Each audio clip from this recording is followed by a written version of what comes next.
निधि जल्दी से सामान बांध लो, हम कल शाम की गाड़ी से घर जा रहे हैं। मम्मी की तबीयत ठीक नहीं है, रितेश ने फ़ोन पर कहा।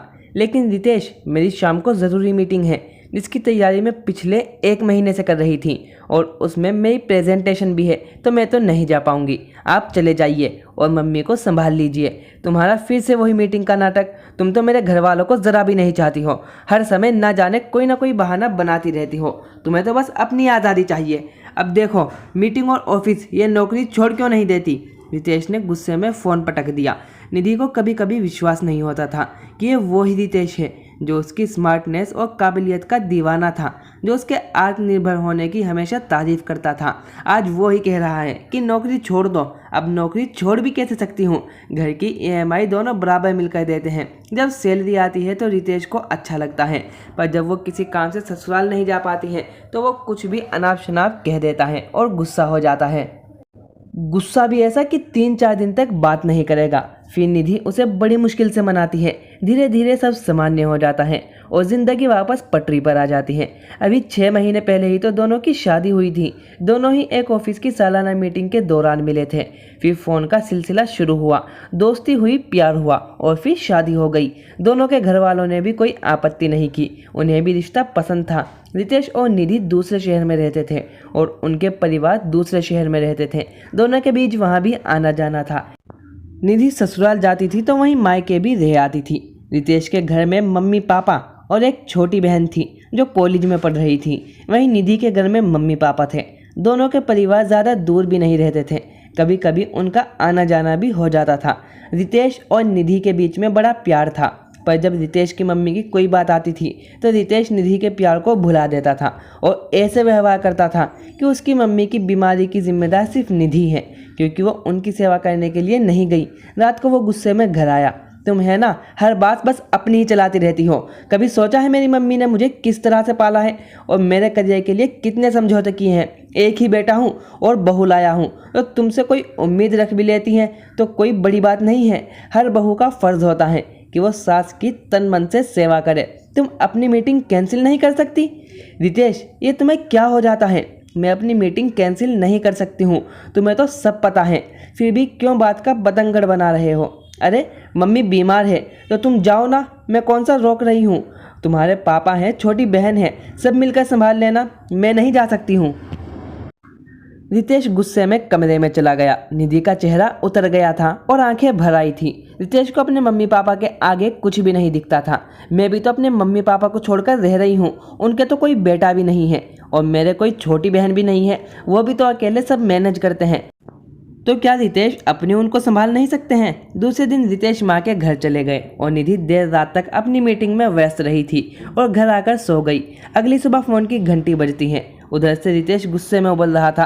तुम भी अजीब हो, मैं यहाँ पहुँच गया और मम्मी को डॉक्टर को दिखाया और तुमने हाल भी नहीं पूछे। घर की बहू हो, तुम्हारा फ़र्ज़ मैं निभा रहा हूँ, इनकी सेवा कर रहा हूँ।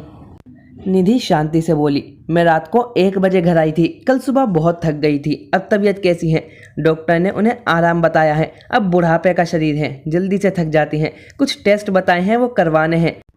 मनु की भी परीक्षा चल रही हैं, जैसे तैसे खाना बनाती हैं। तुम कल आ जाओ। अब तो कोई मीटिंग भी नहीं है, कोई बहाना नहीं चलेगा। यहाँ सब रिश्तेदार बातें बना रहे हैं कि सास बीमार है और बहू नहीं आई है। तुमको इस वक्त यहाँ होना चाहिए था। तुम्हारा काम मेरी बहन मनु कर रही है। निधि अगले 2 दिन की छुट्टी लेकर ससुराल चली जाती है। उसे देखकर सास ताने देती हैं, फुर्सत मिल गई मुझसे मिलने की, सोचा होगा तो ये चली जाएगी, तभी आएंगी। मेरी बेटी चौके में लगी है, पर तुझे शर्म नहीं आती है? भाभी के होते हुए ननंद रसोई में पसीना बहा रही है। अब कितने दिनों की मायके में है, कुछ समय बाद तो इसकी शादी करेंगे ही, पर अभी भी आराम नहीं मिल रहा है। निधि अपने सास के रवैये से भली भांति परिचित थी, पर वो कुछ जवाब नहीं देती थी। उसे पता था यहाँ पर एक शब्द भी बोलेगी तो 100 शब्द सुनने को मिलेंगे, इसलिए वो चुप ही रहती थी। चुपचाप रसोई में अपना काम किया और मायके फ़ोन किया और मम्मी से बात की। मम्मी से बात करके उसके चेहरे पर पसीना आ गया। उसकी मम्मी की तबीयत पिछले 4 दिनों से खराब थी, वो बिस्तर पर थी और घर में पापा ही रसोई और अस्पताल दोनों संभाल रहे थे। उसे ऑफिस के काम थे, मीटिंग थी, इसलिए बताया नहीं, पर अब इसलिए बता दिया कि वो ससुराल तो आई हुई है तो मायके भी मिलने को आ जाएगी। रात के खाने की तैयारी करके वो अपनी सास से बोली, कि मुझे मायके जाना है। मम्मी की तबीयत बहुत ख़राब है, 2 दिन वहाँ रह आऊँगी। ये सुनते ही घर में कोहराम मच गया। तुझे अपनी मम्मी की पड़ी है और मैं जो बीमार हूँ उसका क्या? अच्छा, तो तुझे अपनी मम्मी की बीमारी का पता था, इसलिए तो तू आई है, वरना तू आती भी नहीं, कोई ना कोई बहाना बना देती। तुझे हम अपने घर की सेवा के लिए लाए हैं या तेरी माँ की सेवा के लिए? मम्मी जी, मुझे मम्मी ने अभी बताया कि वो 4-5 दिनों से बीमार है। फिर यहाँ तो रितेश है, मनु है, पापा जी हैं, सब मिलकर संभाल लेंगे। और अब आपकी तबीयत भी पहले से बेहतर है, तो मैं मम्मी के पास जाकर आ जाती हूँ। 2 दिन में आ जाऊँगी, निधि ने कहा। उसकी बात घर में आते हुए रितेश ने सुन ली और अपना निर्णय दे दी कि तुम कहीं नहीं जाओगी, इधर रहकर ही मम्मी की सेवा करोगी। काम से बचने के लिए मायके जाने का बहाना मत बनाओ, तुम कहीं नहीं जा रही हो। निधि का मन वैसे ही बेचैन हो रहा था। उस पर सास और पति दोनों मना कर रहे थे। सासू माँ अच्छी भली हो गई थी, तो अब जाने में क्या परेशानी है। निधि, तू कहीं नहीं जा रही है। मैंने अपना बेटा तुझे क्या दे दिया? तू तो मुझे और मेरे त्याग को भुला बैठी। रितेश को 9 महीने पेट में रखा था, रातों को जागकर दूध पिलाया था, बीमारी में इसकी देखभाल की थी, इसकी पढ़ाई के लिए खुद की इच्छाओं को मारा था। कितनी मुश्किल से रितेश को पाला और पढ़ाई करवाई। आज मेरी उस तपस्या का ये फल मिल रहा है कि उसकी पत्नी मेरी सेवा करने से मना कर रही है। बहुत मुश्किल होता है पाले हुए बेटे को किसी को ऐसे सौंपना। तेरी मम्मी को तो मुफ्त में ही दामाद मिल गया। ये सुनकर निधि स्तन रह जाती है।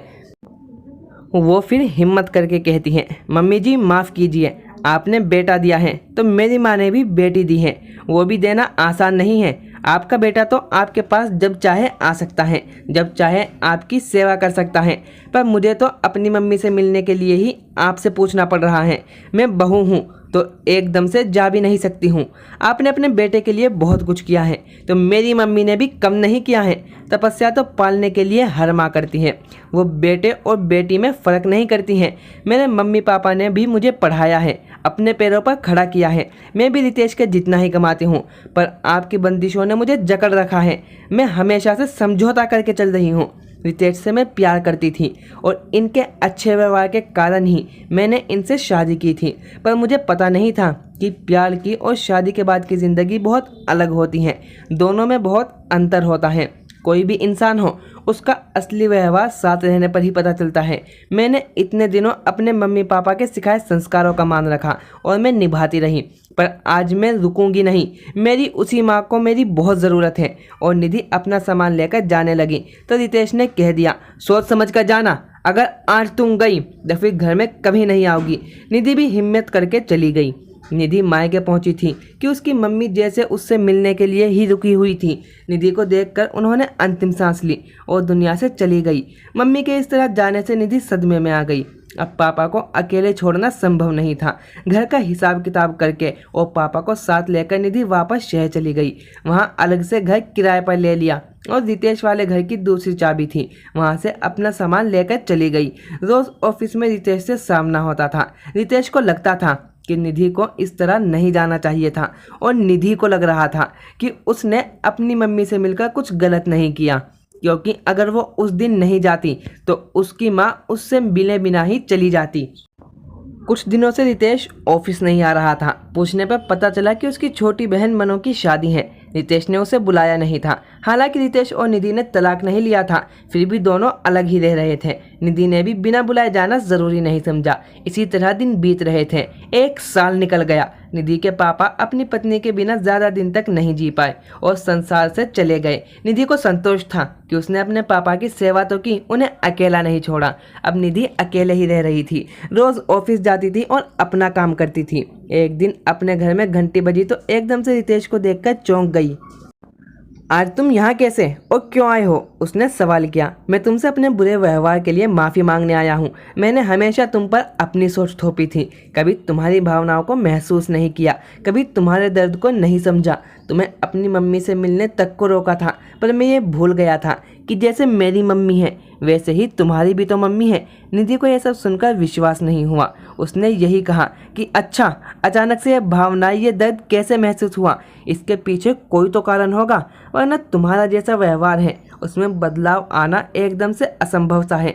हाँ, जब खुद पर बीतती है तभी हर दर्द का एहसास होता है। जब से छोटी बहन मनु की शादी की है सारे एहसास हो रहे हैं। वो भी नौकरी करती है पर बहुत मजबूर है। दामाद जी ने उसका जीना मुश्किल कर रखा है, कभी भी घर नहीं भेजते हैं। कुछ दिनों पहले पापा को हार्ट अटैक आया था, वो अस्पताल में भर्ती थे।